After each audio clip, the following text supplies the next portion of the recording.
Alright guys, we need to create now the connection details between, in this lecture we'll create the connection details between the purlins and the rafters, and will be similar connection details between the girts and the columns. So if I will create a connection detail at this location here, if we'll go to connection, I need to connect these two members together, enter, and that will create a generic connection. The type of connection for that would be cleat plate for purlins. So that's an angle, we don't want an angle, and that's custom cleat, that's not what we're after. Folded plate, just a standard plate, that's a single purlin plate. That's the type of connection details we are after. Obviously we have to modify this connection detail to suit. We usually don't place this stiffener plate here. I'll show you first of the recommended connection details from the manufacturer, because that's what we should follow. So the manufacturer is asking us to use, for a standard connection details for one purlin, for a purlin without any purlin with joint, like there's two different locations. We've got this one purlin connected to the rafter. The second location here where we have two purlins would be connected to the rafter with a gap of 10 millimeters between them. Simply for this one purlin, if we look at the connection details, asking for a 75mm wide plate by a Y height, and that Y is related to the size of the purlin. So we're using the 200mm purlins, that means the Y value is 195. And the gap here, the first bolt to the rafter is 55, and the spacing between them is 110. We'll come back to these two as we need them, but to start with, our plate is made of 195 by 75mm measurements. So if I'll go to modify this as we agreed, now we know how to activate this modify parameter by going to tick this box, and we can just simply click on modify parameters. Our plate will be the thickness of this plate. Thickness is 8mm for 200mm purlin, so I'll change that to 8mm, and we don't need any offset for that to one of the sides. We want it to be centered to the rafter, and we will specify the total dimensions rather than the edge distances for these plates based on the manufacturer specification. So the width we agreed 75mm only, and the height 195 to memory. So the height is 195, yes, okay. So that's the actual plate. Now for the purlin itself, we don't have a joint here, we don't have projection, we don't have any issues with that. Now for the ports, we want the first thing asking us about how much do we need to offset them to the side from the center of the plate. I want them to be offset at 0 because I have just two ports, one at the top, one at the bottom. So we don't need them to be offset. Look at the change here as we make this. By clicking here, look at these two ports will become just one port here. And the starting distance, or that number 5 measurement, which is in our guideline here, is specified as B, and specified to be 55mm. So we'll choose that to be 55mm. And the intermediate spacing between them specified here as X, and X here for us is 110. Simply just following the manufacturer specification for the purlins and the better way for connecting these purlins. Okay, so we chose that. That should set the right edge distance here after we choose the right port. So for the ports, we are going to use the Australian standard high strength ports, and let's look at those. The diameter of the hole is 18mm. That gives us an indication that the port will be used is 16mm port. So I go back here because the hole, if you remember, is 2mm larger than the actual port. So 18mm, that would choose 16mm ports, and we'll choose them to be snug tight type of ports, not with two washers. And stiffener, as we agreed, we don't need a stiffener. The manufacturer not specifying any stiffeners there.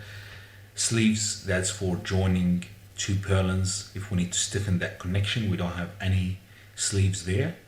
if we have two purlins to be joined and we need to either overlap them or add a short member between them to stiffen this area. We can add a sleeve. We don't have that. Stays refers to these diagonal members when we need to create fly brace. We will do that later on for the fly brace connection details. So we choose none, and that's related to the fly brace connection to the rafter, the small plates at the bottom. We will work with those later on.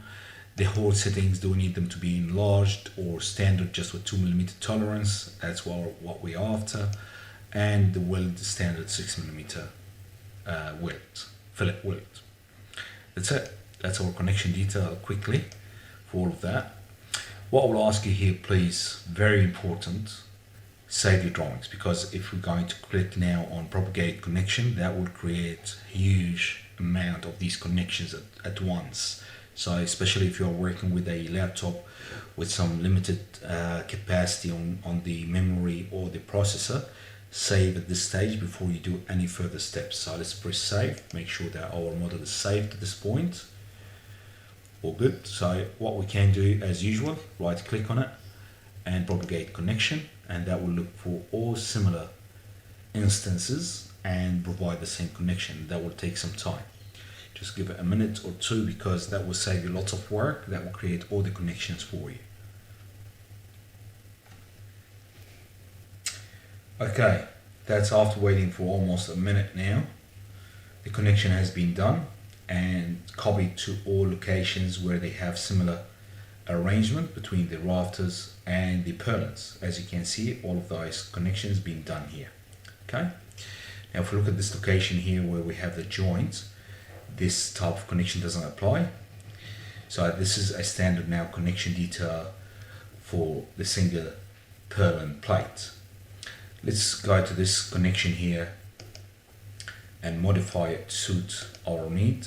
So this connection will be slightly different. If you look at the guidelines for that the main difference, that would be 130mm in width, and these two ports will be offset by 80mm. Everything else stays the same.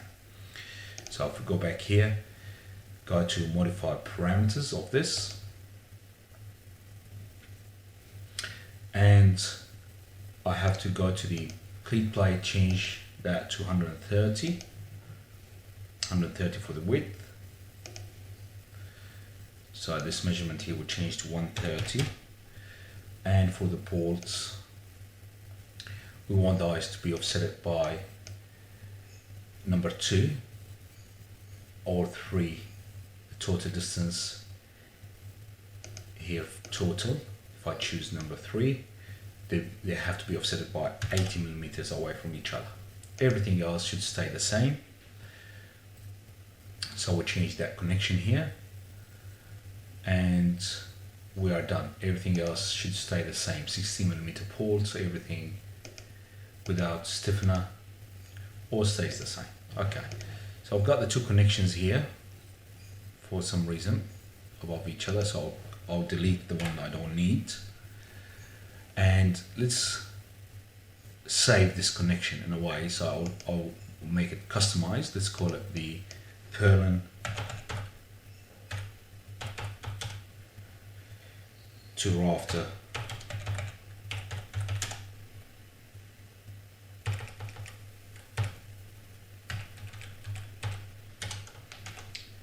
joint location, and go OK, and it's asking me now, okay, what do you want to add to this connection? Do you need to add anything to it, or do you want it just as is, like now? I can add, if I had extra ports or plates or anything like that, I can add them, or I can remove components from here, but I want it to stay as is. I'm not going to make any change. All I've done, just so I can differentiate between this connection and that connection, I simply created a new custom connection. I'll say finish. Now what I can do, I can select all these connections here. If I go from the top, looking at this model from the top, that's the joint location, and filter to connections only, okay, and that will have some extra components that I don't need, which is I've got this one here. By pressing on shift and selecting this one, pressing on shift and selecting that one, that should have eliminated now all the other connections. I still have the ABX connection there, and there's a chance I have the base plate, so just keep an eye on those. Just by pressing on shift and clicking on each one of those, that means I'm excluding them from my connection, from my selection, sorry. All what I've got selected now, just these cleat plates. What I'll do, I'll just all make them the new connection that we just created, which is purlin to rafter joint location. Simply, I change the title of these connections, give it a minute to update.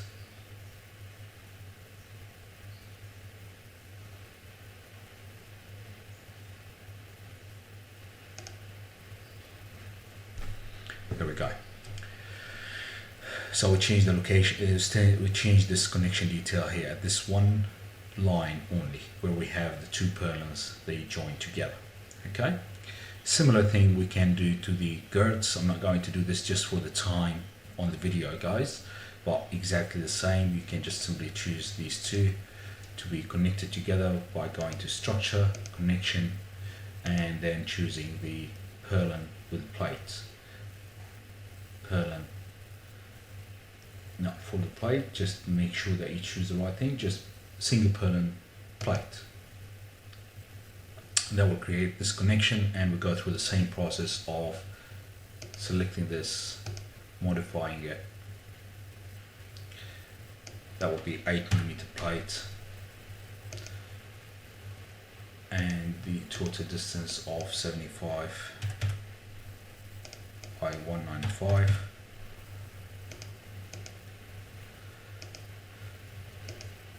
Zero, and starting distance 55, 110. That's it. We don't have stiffener, we don't need sleeves or stays or anything like that. We can close, okay, and we'll follow the same process of simply propagating this connection and creating slightly different connection for this location here. Okay. Now I would like to move to another type of connection that you need here, which is the fly brace. We need to create a fly brace. So let's say that our specification for the fly brace, which will be specified to you by the design engineer again, don't forget that, at, let's say at 2400, that means at every single purlin. So this is our first purlin, this is the second, that will be just more than 2400. So let's start our fly brace here, and then we'll have another fly brace there, and all of those. Okay, so at every second purlin. So I'll start with the first one to go here, for example. That means I'll go to this connection detail here, I'll modify this parameters on this connection detail. All I'll do, I'll just add stays to it. So I'll add what we call them stays here, which is the diagonal numbers.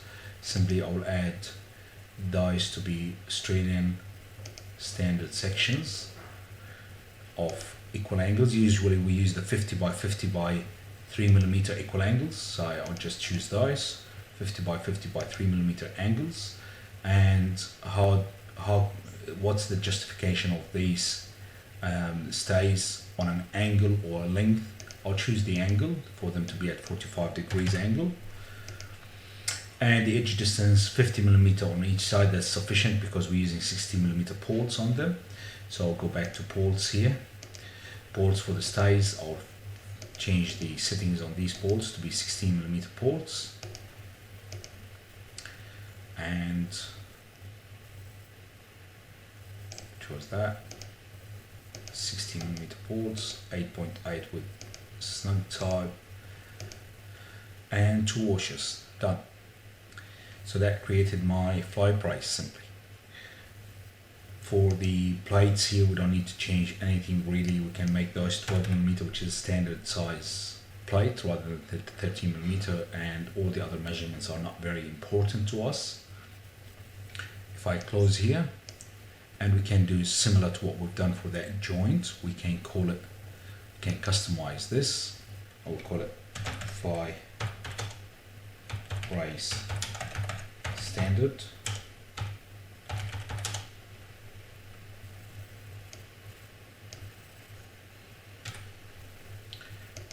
Roof fly price standard, and we go okay. Do I need to add anything? No, that's good. Keep it as is.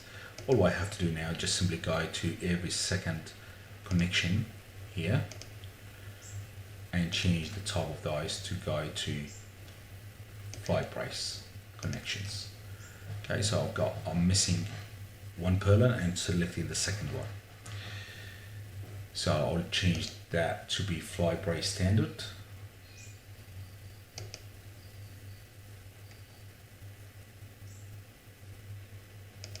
And I'll have to do this for the rest of the connections there. So if I look at it from the top, maybe it'll be easier and quicker. So Apex, I can see now where the fly price is. So what I can do, I can just simply select that.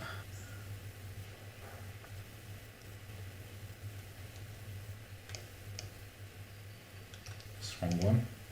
Go again, select this connection detail here. Second one, keep pressing on the control so you can select multiple. This is the wrong one, so I just shift exclude that. Got that selected.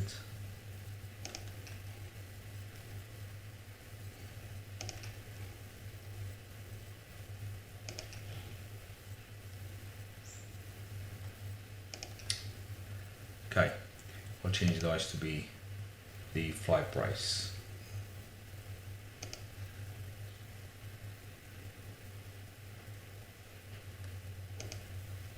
Perfect, they changed.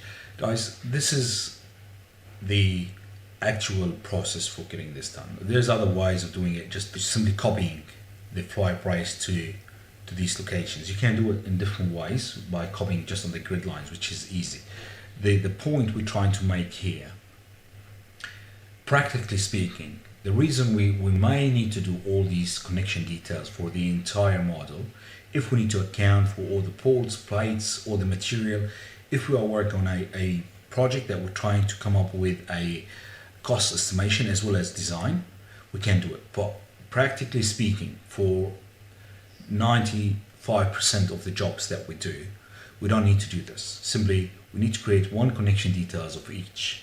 Simply, we need to create an example for each so we can show this on our layouts, engineering layouts, the layouts I showed you before.